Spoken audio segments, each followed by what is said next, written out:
and welcome to my second vlog. Today I'm going to be talking about my little DJI Mavic, things that I wish I had known before I bought it, things that I've learnt along the way. One of the first things I'd like to go on to about the DJI Mavic is it's a brilliant drone. I can't fault it at all. Some of the things that I'd wish I'd known before setting out along the journey for buying the DJI Mavic, most important ones for me is this little drone records in 4K, just like my GoPro that I've got as well.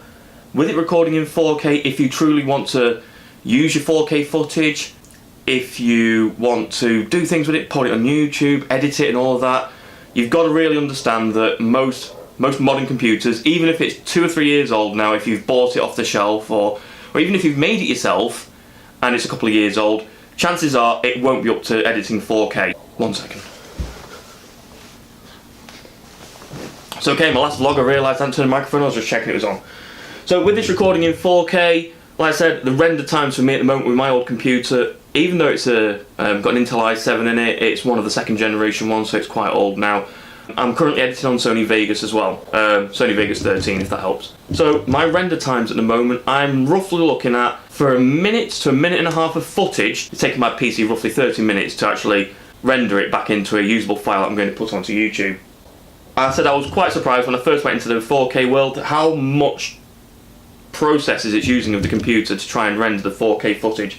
Something to massively think about. Don't underestimate. If you want to record in 4K, that's fine. If you want to just store it, that's fine. But if you want to render it, you know, edit it, sort it all out however you want it, and then to put it onto, say, somewhere like YouTube, you've got to massively understand that the render times are well up there. The other thing I'll say, going back to the same point, if you're going to be using the drone and putting 4K footage onto the internet, both in the UK and in the US, and I'm sure quite a few other countries, but the 2 countries that I know of both require you to actually get a commercial drone license so you can actually record and put the footage onto YouTube. Otherwise, there's nothing stopping you from putting the footage on, but you can't use the monetization from YouTube without a commercial license. Something to bear in mind. The other thing I'm going to get onto now is ND filters. Now, I've got this little set of ND filters. These are the Taco RC ones. They're the Taco RC ones. I've got ND4, ND8, ND16 and ND32. There's also a UV filter in there as well which you can use just to protect the lens. Now if you really want to start going down the cinematic look with your footage, I would strongly recommend getting some ND filters. The frame rate, although the video is really clear and really sharp, you need ND filters to make it more cinematic. These are about £40 to £50 on Amazon. You can find them cheaper elsewhere. I'll post a link down into the description below where I located these. The next thing I found was quite important was actually buying a stick protector. Now when you're transporting this around in the bag, this actually stops the 2 joysticks from getting pressed in or wiggled around or anything like that. The reason why I had to buy this yellow protector is because of the DJI bag. The biggest problem I found that when you've got your DJI Mavic in one hole and then the controller in the other, the bag is that tight, and I'm sure the Mavic owners will agree, that once the drone's in and the controller's in, you have no space in there at all for any spare movement, which in one regard is good, but in the other regard it's quite bad because it's actually pushing on the joysticks the entire time. And one time I actually came to my bag after probably 2 or 3 days of not using it, and I noticed that the joysticks were being fully pushed over. And because they've been fully pushed over, I had to do a recalibration on the joystick controller again. Thankfully it's not caused any damage, but that's why I've now got the protector. So another thing to actually worth considering buying. Again, I'll put another description down in the links below for it. The other thing, if you're buying a Fly More combo set, obviously you get 3 batteries. Now, my 2 points I'm going to add to this is, I actually label up all of my batteries with a number. So the date when I first charged it up, and also a battery number. Now the reason why I'm doing that is because I want to make sure I'm getting the most out of my battery life as possible. So what I do is, like I said, I've got each battery numbered up, and I'll use battery 1, then I'll follow on to battery 2, and then battery 3. I'll leave the last battery that I've ever used still inside the drone. The theory behind that is, so when I take it out, I know that, okay, that was the last one I used, that was battery number 1, so I need to use battery number 2 next. Just follows in chronological order. That way I'm using each battery equally. I know you can go into the controller, whilst you're on the DJI Go app, and actually find out how many times you charged each battery, but rather than messing around each time you want to go flying the drone to find out which battery you last used or which one's been used the most, I just number them up and just remember to use them in sequence. Now the other thing I've gone on to is flame-proof recharging bags. Now, You're supposed to use these if you're going on a flight. So if you're flying away anywhere, they recommend that you are supposed to have a fireproof bag for storing the battery in whilst it's being transported. I use these also when I'm charging. If I'm charging a single battery, I'll use these. Obviously, if you've got the Flymore, you can't use these bags with the Flymore charge hub when you've got all 3 batteries in it, because physically you can't get the battery inside it whilst it's on the hub. Now, these bags are brilliant, but I can't use these bags with the spare batteries on the Flymore combo bag that came with it. Let me show you why. Now, one thing I think DJI probably did negate to mention, when you've got your Flymore, like I said, you've got your DJI Mavic in one hole, in the other hole you've got your controller. Your Mavic will have 1 battery in it, that's fine, but you've got these to put, 2 more batteries to put somewhere. So, these pouches on the side, you would assume, lend themselves to it. But, it's a very thin, cotton-like material that has no protection at all. So, if the side of the bag was to take a large knock, it would damage the battery. Realistically, this bag could have done with being 15% wider, and then actually having holes inside it to store the batteries, which is one of the reasons why I'm looking now to get a hard case. Hard case protects the batteries. I can take my charge with me, because inside this Flymore bag you've got nowhere to put your chargers. You literally can only get your Mavic and your controller inside there. I've got these ND filters. I have to carry them around separately because there's nowhere to put them inside the bag. Now, moving on to the next item. Sunshades. I've only had my Mavic for a few weeks, but the importance of a sunshade cannot be overlooked. If you're using your phone screen, it is nigh on impossible on a sunny day to see what is going on your screen without having to hold the phone, without having to hold the controller on the phone really close to you so you can see what's going on. This is where a sunshade comes in. There's loads of different types and styles. This one was only a couple of pounds. So far, it's been brilliant. I can't fault it at all. Like I said, for a couple of quid, it's worth buying one. The other thing you may be looking at as well, once you've owned the Mavic for a few weeks, is you'll be like constantly looking at the phone screen, and because your phone screen's quite small. So the phone that I use with my DJI Mavic is the Sony Z2.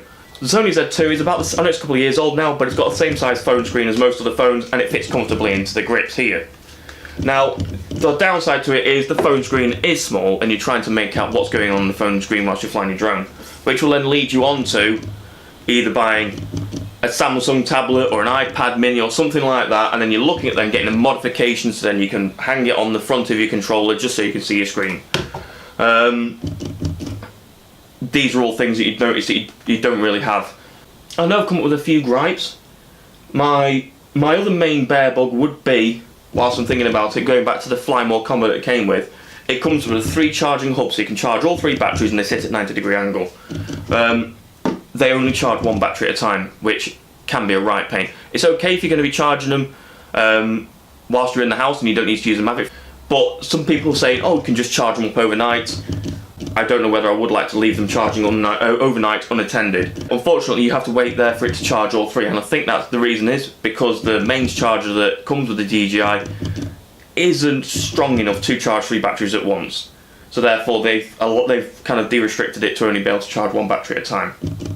That being said though, if you get the Flymore combo, the car charger charges in about 45 to 50 minutes from 20%, whereas using the mains charger is about 65 to 70 minutes. So the car charger actually charges a lot quicker. Going on to a side note, like I said, I used to fly this Nitro helicopter.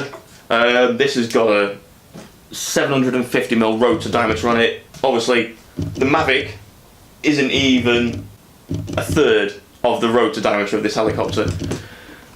I was used to flying Mode 2. Mode 2 is probably the one that I go to on the Mavic.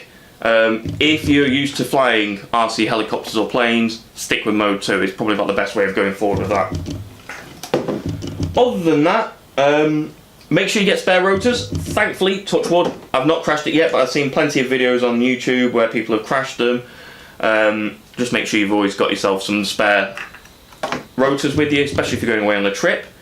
And the other thing is, I've already broken one of my lens covers. It only comes with one, and I've had to buy a second one. I bought this one off Amazon as well. I'll put a link in the description below. Simple fact was, I went to take off, slipped it in my pocket, forgot about it, went to bend over to pick the Mavic up after flying it, it cracked it. It's very thin plastic. This one is a bit thicker, it's a bit more substantial. The clip's a lot more secure, so it doesn't seem to fall off when it's inside the bag, which can be a problem. But be careful, don't put these or your gimbal clamp, which is located underneath here, don't put them in your pockets either, because they will break. The final note, which was probably one of the first things that I learned very quickly, was undercarriage. Without the undercarriage on the Mavic, that is the bottom of your aircraft, which sits down there, very close to the ground.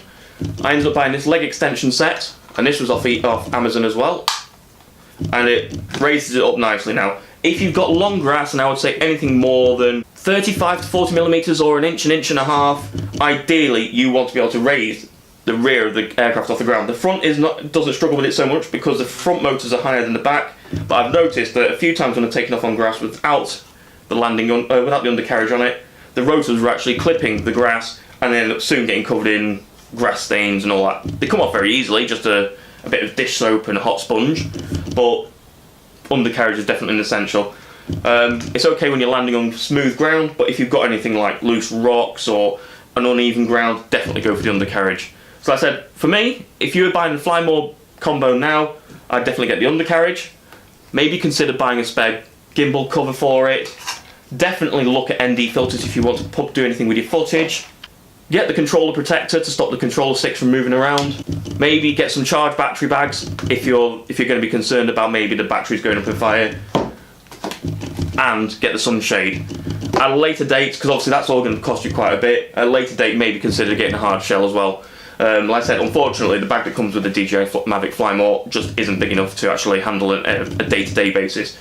It's okay if you're only going to take it out for a local trip, maybe near your house or something like that, but if you're going to go away on holiday, have a vacation somewhere, and you want to take your Mavic, your chargers and everything else, unfortunately you will need to take 2 bags at the moment, because you can get your Mavic in there, but you'll have a second bag for putting your chargers in it, maybe putting your spare batteries in it, your sunshades and all the extra bits and pieces you might want to take. That's the end of my second vlog, really. I know it's a bit more of a review than a vlog, but overall I'm really enjoying flying this little drone, and I think it's brilliant. Apart from that, it is currently a gorgeously sunny day, so I've got a charged battery, so it looks like I'm going to be taking my Mavic out for some flying this afternoon with this nice weather. Bit windy, but we'll see how it goes. So anyway, thanks for watching guys, and I'll see you all soon. Cheers, thanks for watching.